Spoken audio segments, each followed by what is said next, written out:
Bonjour mes amis, hi guys. I always walk around the streets of Hong Kong. This time, why not a bit of driving? Finally after 12 years of taking cabs and minibus, Ubers at my own perils, finally caved in, got a car, and really happy because we drive quite a bit to drive the kids to their activities. And in a way, I'm on the south side of the island, so really different here. Always much warmer than right around the peak on the other side. It's always great to come here, but there's just basically one road going around. So if there's a bit of traffic, like on a Saturday afternoon like today, it can get a bit stuck. But yeah, the vistas, I can't really show you them well while I'm driving. Are quite fantastic. Anyway, yeah, I'm driving a bit. I thought let's turn on the camera and have a chat with my watch friends. Well, a monologue. Yeah, people are talking Rolex already. The new watches will be revealed end of March, early April, and I'm pretty much. You can pretty much bet that Swatch is going to release something, and Omega as well, right before Omega announces their new watches. I'm guessing a Snoopy Moon Swatch. That's going to be breaking the internet once again. It's going to be a long queues, and definitely I will want to have one of those. And yeah, on the Omega side, yeah, I wonder what they've done. A lot of Speedmaster, so maybe it's time to do something radically different. Maybe a complication. I think this year we're going to see a lot of calendar complications. We've seen a few. Zenith is the last one that came up with them. Omega doing it in a dressier watch with a chronograph. That would be really what I would like to see. But I'm expecting, yeah, probably without the chronograph, we're going to see a dress watch from Omega with that, maybe in the Deville collection first. But a museum piece would be nice. But I think that they are done with the museum program. But maybe something like that. I know my friend Simon would love to see that. He would be the first one to try to get it at the boutique. But anyway, Rolex. Yeah, the little buzz right now. People say they've put down a copyright for black and red bezel. You would have thought that they would have had it for a long time, but maybe a ceramic. They've never done it. So black and red, that would be the Coke, and again would come out, never be available at the shop. Of course, go straight to gray, straight to resale for 3 times the price. But it's kind of weird though, because the previous rumor is that they could not make the processing the red is difficult. They can't get it right, and maybe a lot of rejection rate, I don't know, and so they would stop to do the Pepsi. So why would they suddenly do the black and red? Doesn't really make sense. So which indicates to me that the Pepsi is here to stay.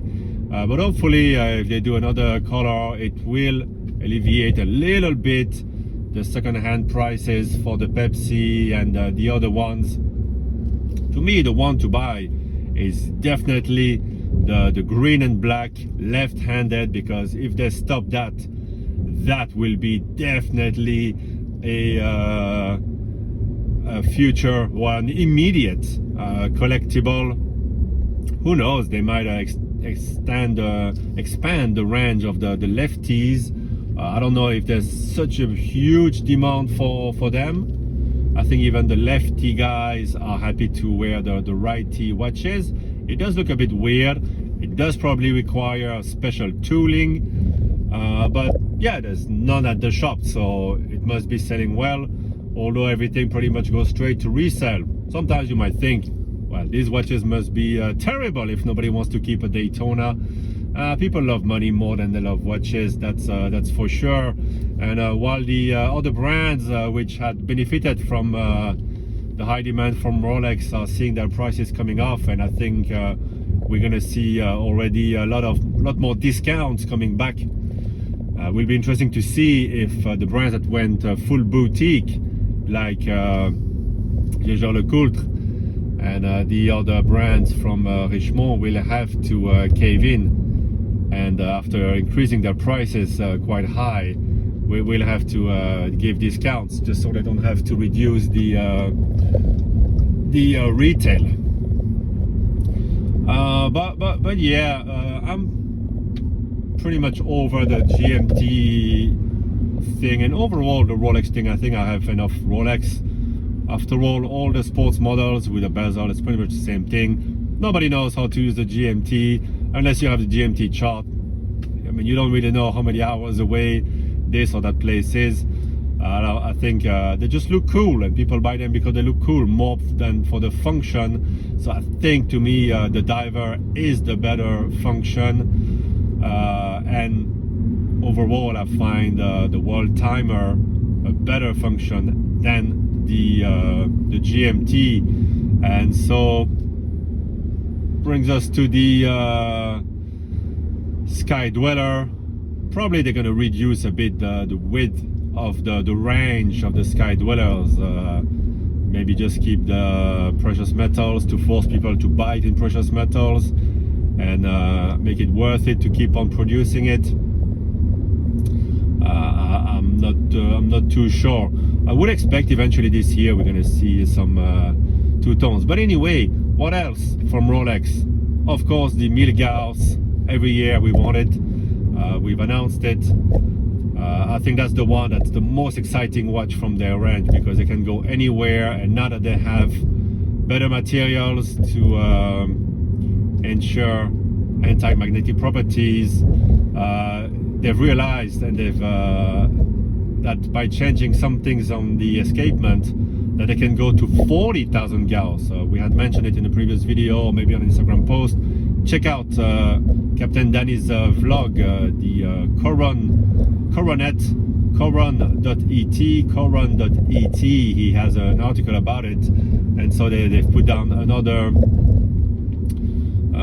copyright in Switzerland for that.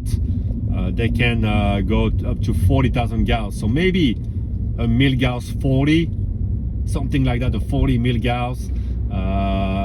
Find a way, or a brand new name for something for the scientists, for the everyday people, anyone traveling, everyone who has a computer, which means everybody, or an iPad with a lot of magnetic interference.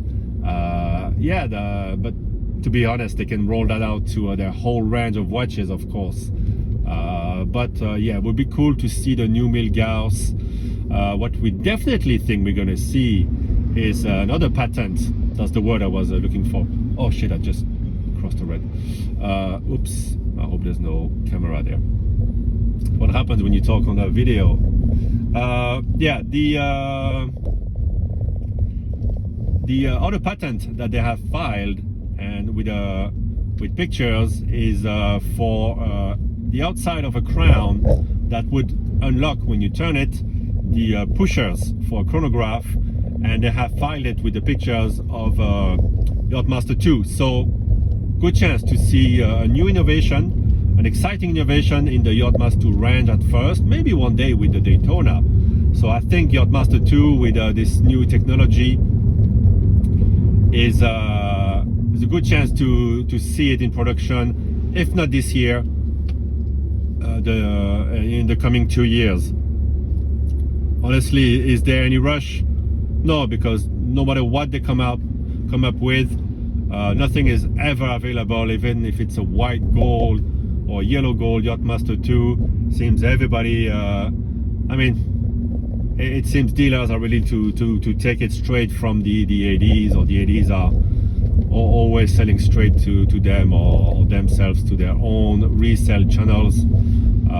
So it doesn't really matter, really. Rolex, I love the brand, but there's no distribution available. I'm not gonna pay over, when there are so many interesting watches. I just got my Ed White caliber 321 Speedmaster, fantastic handmade, hand assembled caliber, great finishing. To me, it beats the pants of any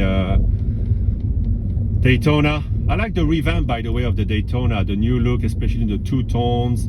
It really rejuvenates a little bit the range, which starts to look a bit old. And overall, looking at the windows, when I see the sea dwellers, mariners, and I think the whole range tends to look a bit old-fashioned, and that's something I think all the brands, including AP and Patek, are wary of, that their watches might start to look a bit old-fashioned, and that's why they come up with younger looking watches, revamping things.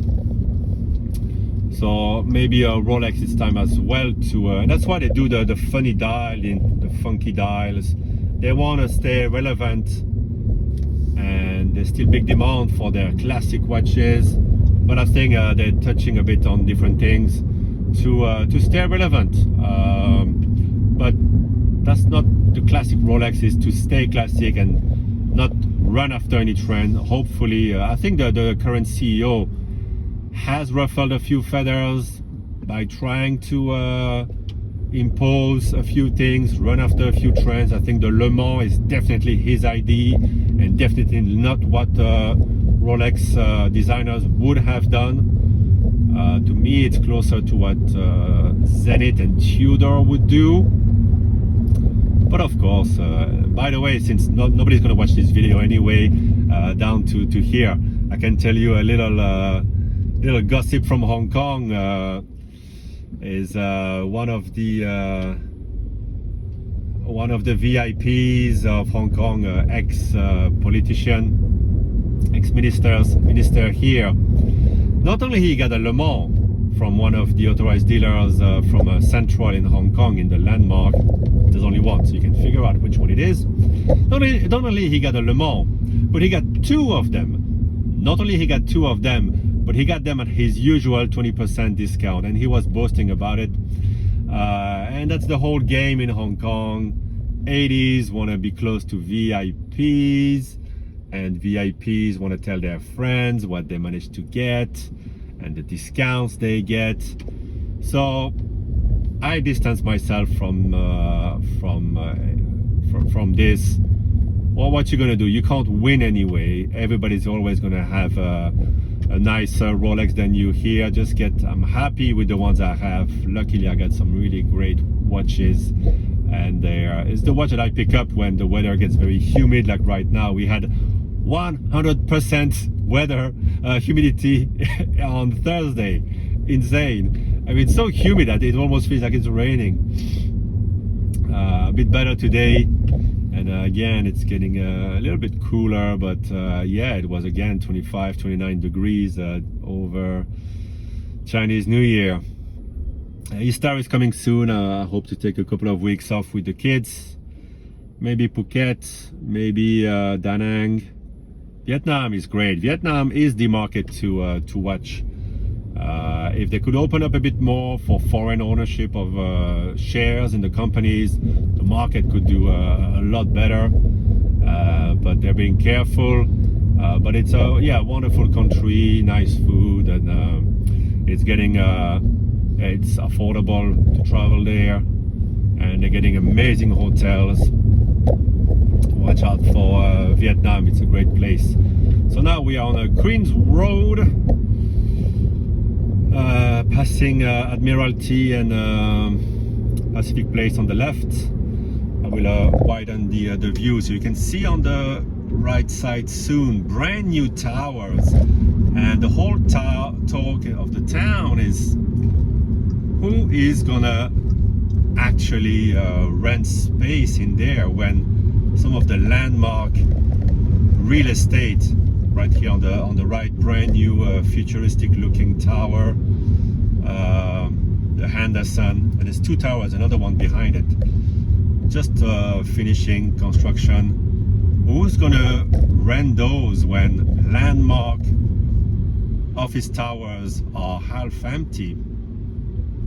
Everybody's always saying, yeah, there's gotta be mainland companies coming, but when they come, people say that they prefer outskirts. They don't come to Hong Kong Island, they come to a Kowloon side, and much more affordable real estate.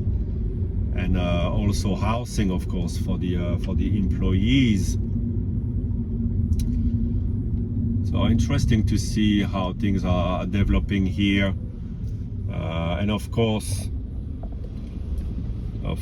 yeah, right here in center, so many shops are empty, and it's the mentality. Either the big landlords know something we don't know, that there's going to be a mass immigration of mainland people, maybe, or they just the classic Hong Kong mentality of not willing, once the price has gone up, not willing to give in anything, not willing to ever reduce the rent until everything crashes completely. Classic mentality of the landlords. And the gallery under my building is, I would say, 60% empty, available of commercial space. It's just yeah, quite worrying, and the government thrives on land sales. That's how they can afford to have low taxes and here, and land sales are stuck as well because yeah, they're not reaching the prices they want. But anyway, here we are in Central. I hope you've enjoyed this little drive, this little chat. Yeah, let me know what you think is gonna come out in March, April. New watches, new models. Always fun to discover, always exciting. Tudor as well. Tudor, they've been in a rut as well. They've been doing a lot of the same watches, different colors, and now nothing really sells. Everything is always available quickly at the shops. They're gonna run into a big trouble. They need to find yeah, something. The only thing that's been going on with them is that maybe they'll stop using the Breitling chronograph and then bring back their own chronograph. I don't know if it's gonna be ETA based or just yeah, their own thing, as we saw for the Only Watch. We'll see. Oh man, some gorgeous girls here. A lot of influencers right now are probably getting free tickets to come and try to drum up some interest. It's funny, just taking their own picture at the same same places everywhere in town. All right, guys. Hope this was kind of fun for you to drive around with me. And I'm gonna go have lunch. Bye bye, guys.